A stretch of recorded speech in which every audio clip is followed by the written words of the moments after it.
It was a Dateline episode.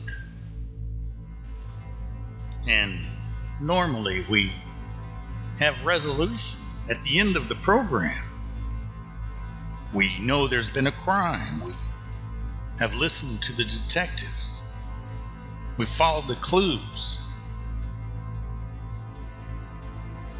We formed our suspicions. But in the end, we know who the perpetrator is. We've got our man. But this one was different. Nothing seemed to fit. The pieces just didn't come together.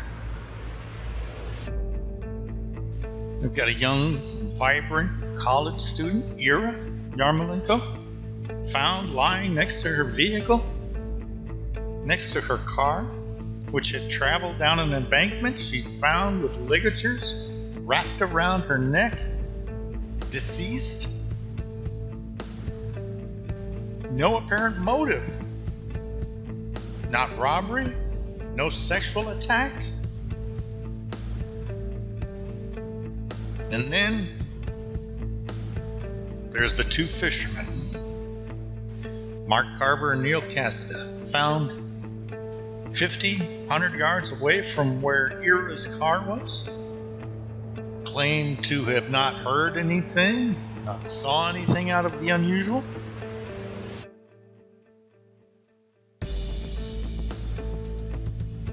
But as the months went by and the investigation moved on, the test came back. The DNA on the car was that of the two fishermen. In an unusual move, the prosecutor decides to try both men separately. And it was Neil Cassida whose court date was first. But on the morning that his trial was supposed to start, he was experiencing a shortness of breath and within a few moments keeled over dead. Now what does that say? I'm not sure that's a good omen. Was that the Lord delivering his own special brand of swift justice? I mean, the day you begin to have the opportunity to clear your good name, you're struck down at the kitchen table? Or, as some have suggested, it may well have been a blessing for an innocent man. Think of the legal tribulations he avoided, the certain prison time, had he been found guilty. Maybe it was a blessing. Or perhaps it was all just coincidental. I guess we'll never know. But it was his cousin who was due to stand trial next. Mark Carver. He gave some interviews after he first got arrested, and he certainly didn't sound guilty.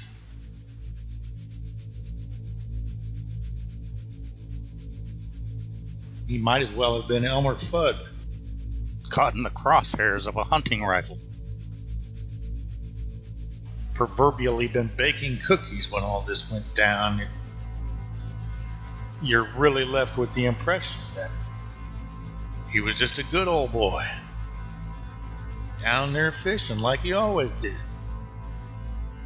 Was he indeed in the wrong place at the wrong time? In interviews that he gave, he maintained that he may well be being framed. Could your cousin have done this and not you? No, I don't think he did. I don't think we've been framed. By who? By the police. Why would they do something like that? Because they don't want to get out and do their job. They don't want to find the right one and done it. We didn't do it. Ain't no way I done it. I know Neil didn't do it. The one that done it's still out there. And he's getting away with murder. But as these things go, it was the jury who would have the last word. They heard the evidence at trial and came back with a verdict. Mark Carver, guilty. First-degree murder.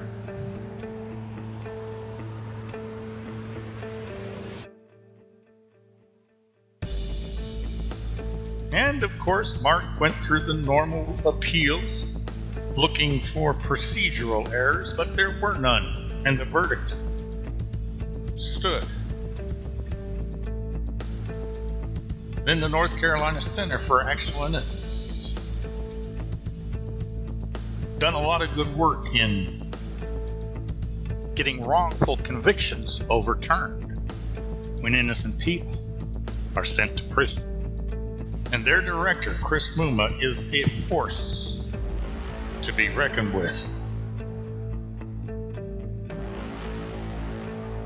She believes in Mark's innocence and fought hard for him. Recently has had some successes as Mark's original trial has been overturned.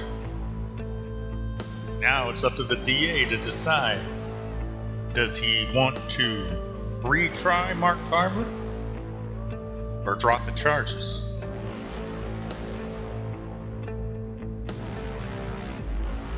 But that's the Mark Carver story. There's a YouTube channel, True Crime Carolinas, the Mark Carver case, where you can hear that side of the story. But in the words of Chris Muma of the Innocence Center, our attention should be focused elsewhere. The attention needs to get away from Mark and on to who is the real murderer in this case. Yep.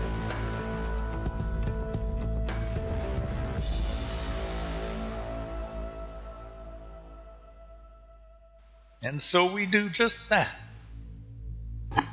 This is a story of Yuria Yarmolenko. What was she doing all the way across the county in an area that was surrounded by thick woods, adjacent to an area that was partially under construction, down by the river? There's nobody better to introduce that side of this story than local broadcaster Ken Lemon with Channel 9 Eyewitness News, who's been following this story since day one.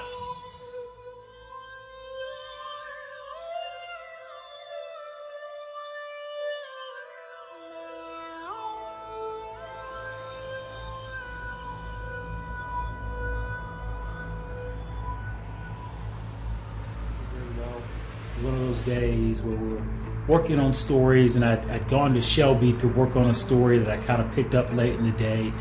So I was leaving Shelby, and I was on my way back when I got a phone call from one of our tipsters saying, hey, I think they found a body on the river.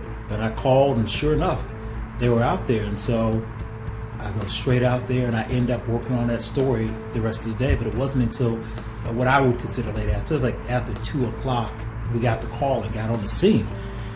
I had no idea that I was going out to one of these stories that we'd still be talking about. I mean, just no idea.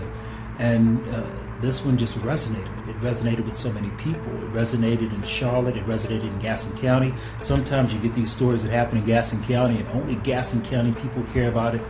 The fact that it was a UNC Charlotte student made people alert, perk up, think a little bit more about it. So it had that intersection, if you will, where it crossed the river. A few stories crossed the river in the same fashion as this one did. And it's still shrouded in mystery because the real answers are not easy to see. This one's a really foggy story.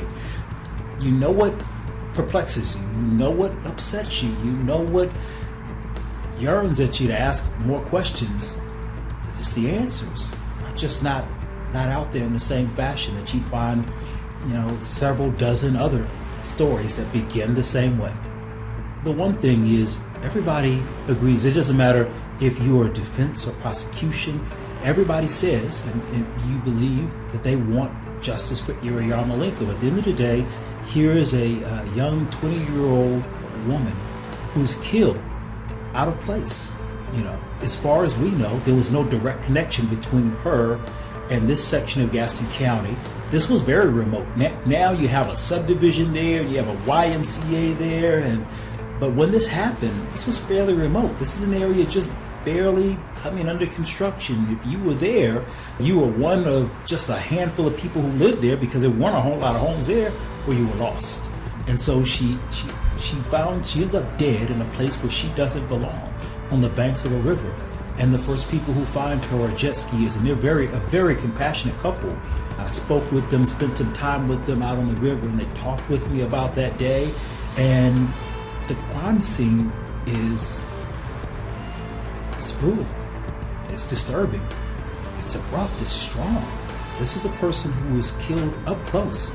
This wasn't a gunshot from 100 yards away. This wasn't something that could have been done in just a sudden fit of anger that you might regret.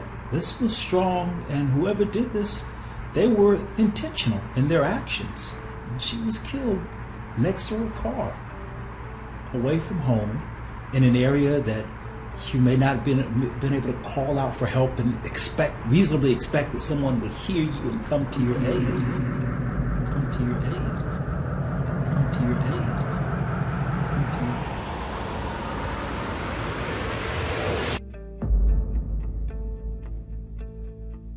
And then you have, this investigation that begins. Mount Holly is a small town. It's a quiet community. It's the place where people go when they want to get away from Charlotte, when they want to get away from Gastonia. Gastonia is a bigger city. It is an area where everybody knows everybody else, for the most part. The small communities are still all just kind of connected, and nothing above a whisper happens there. It's still an area that's pretty much the same way even now, years later. It's very uncommon to hear of somebody being killed in that town, let alone being injured or wounded in a way that draws attention from the media or draws attention from people outside the community. Even in the age with social media and the cameras are everywhere and people are everywhere, this is a rare thing to have happen. So 11 years ago, this was especially rare. Suddenly somebody's dead, and the answers as to why, who, the big ones, they weren't easy to get.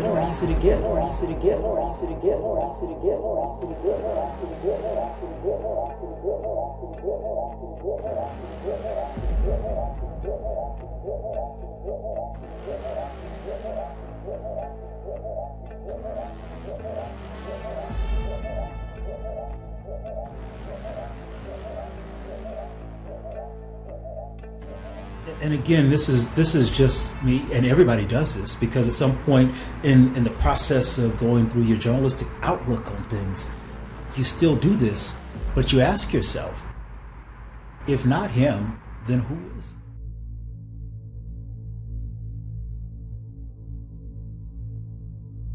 And this is a young woman with a promising life. Someone who obviously was into photography. That's supposedly the reason that got her into the situation that led to the end of her life. This is someone who is into poetry, very expressive, very outgoing, well loved. You get that sense in her last days. One of the things she does is goes by the place where she worked. How many 20-year-olds on their day off end up at the shop where they work? It's the last place you want to be. But obviously there are friends there. And there were people in Charlotte who were close to her who also rallied the call for justice and for an arrest, and tried to do what they could to make sure people were aware that there were questions unanswered. And they wanted to see the judicial process move forward.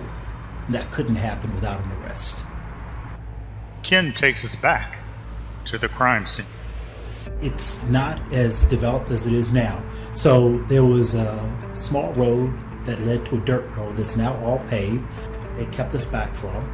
There was another road leading back to the area. And from my point of view, when I got there, I saw lots of cars coming and lots of cars going, emergency vehicles all, and a crime scene drawn across a road in a wooded area. And you couldn't see a whole lot, and you couldn't feel a whole lot, and you couldn't grasp a whole lot. So the first people that I talked to were people who live and work in the area. And they began to tell me the story about, this doesn't happen in our town. This is unusual. This is strange. This is disturbing. It's not the kind of thing you expect to see here. So that was the first image I got. Eventually, our helicopter gave us another image. And that was the image of the car at the bank of the river, and the body laying next to the car. Though we don't show bodies on TV, you begin to now get a little perspective. And that was disturbing. And I don't think it was very long before it was so disturbing that it wasn't just perplexing for Charlotte, it wasn't just perplexing for Mount Holly, but the national media began to pay attention to this. And disturbing it was. The story grew like a wildfire, and it wasn't long before it got the national media attention Ken mentions. Asked to describe the crime scene from the point of view of the helicopter, Ken reflects with a certain degree of distress.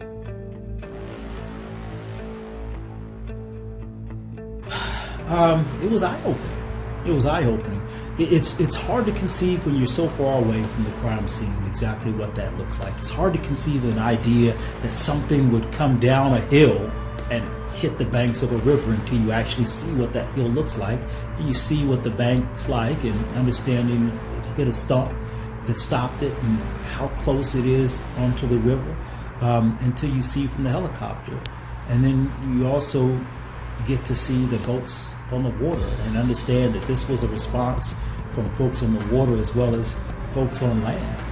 And it really puts things into perspective, and you can grasp what you're hearing a little better. And in the beginning, the details weren't a lot of details. So some of it was seen to know. You got a sense that this scene was something purposeful. This wasn't an accident. Especially after hearing the details. It was a while after we learned that it was, the technical word they used was asphyxiation. She was strangled. That feels like a very upfront thing. You don't accidentally strangle somebody. You can get mad at someone and accidentally shoot him and kill him. You can get mad at somebody and use a weapon to harm them in an instant. But to actually take strings, ligatures around the neck, and pull them until somebody loses their life, that takes a personal approach. And that's what makes it a little more disturbing. It is the idea that somebody can get that close to you and work that hard to take your life. One of the attorneys, I believe Mark Carver's current defense attorney, said this was a personal crime. She said she felt like this was somebody who planned it and somebody who knew her. Don't know if she's right on whether they planned it. Don't know if she's right on whether it's somebody who knew her. But this was personal. You don't kill a person this way without being right in their space. And Ken points out that the prosecution would argue that personal may just mean close in space and time, as opposed to close personal relationship with the victim. These two individuals that they deem are the suspects, and Mark Carver, the one living suspect, they'll say he didn't need to have a relationship. And in some points, they didn't really pull to a motive, actually. Just the connection, the physical connection of the two of them, that they're close by, and then that there's evidence that appears on her vehicle that points to this.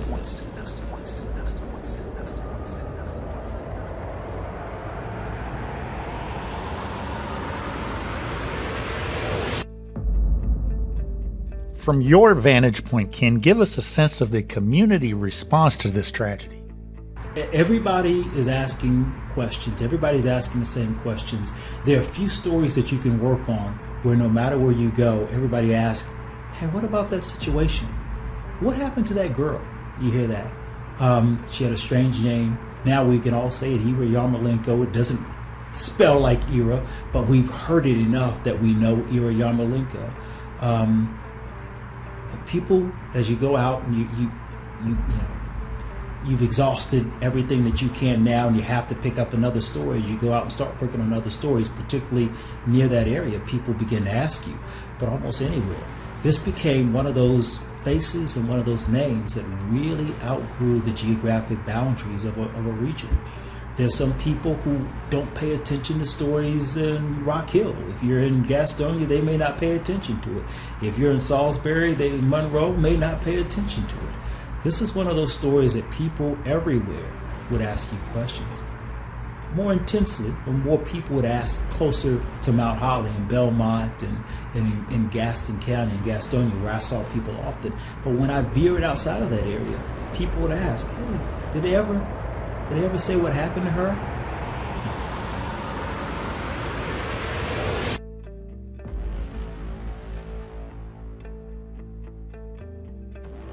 The communal response to this tragedy was apparent.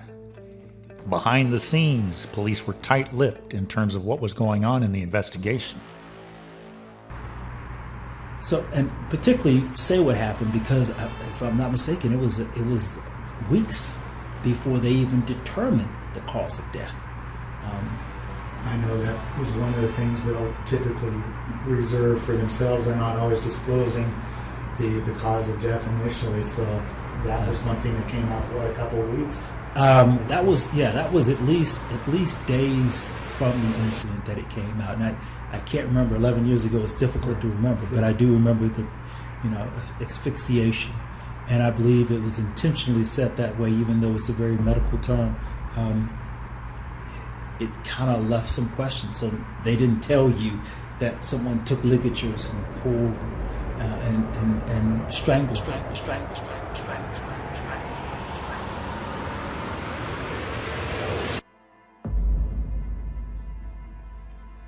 While covering this case, I found many who knew Ira, both before this tragedy and afterwards, wondered what kind of impact would her life have on the world? What would she grow up to become? What would she have grown up to become? I suppose it's ironic, yet sad, but still significant, what kind of impact her death has had on people who both knew her and never did know her.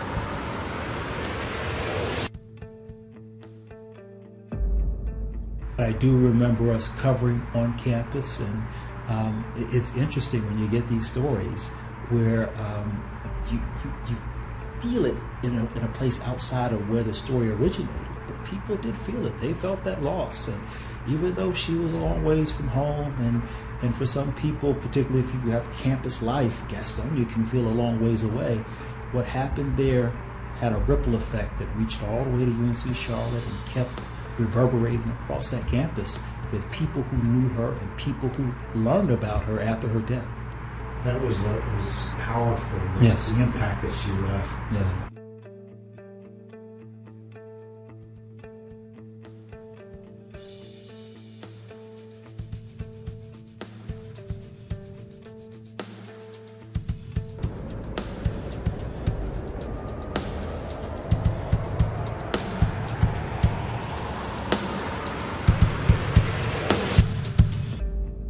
And while we've reached the end of episode 3, there is admittedly some overlap or repetition of the story in the first 3 episodes, yet each episode contains its own set of clues, or rather, facts. For what is a clue but a fact? Does this mean that all facts are clues? A clue to one listener may not be a clue to another.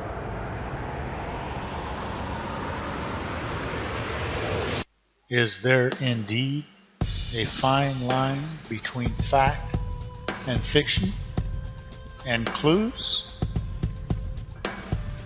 Well, these may be philosophical questions to some, or practical questions to others. But what can we do but follow the clues? Follow the clues. Follow the clues. Sometimes seeing something jogs people's memory. That's what we're hoping here.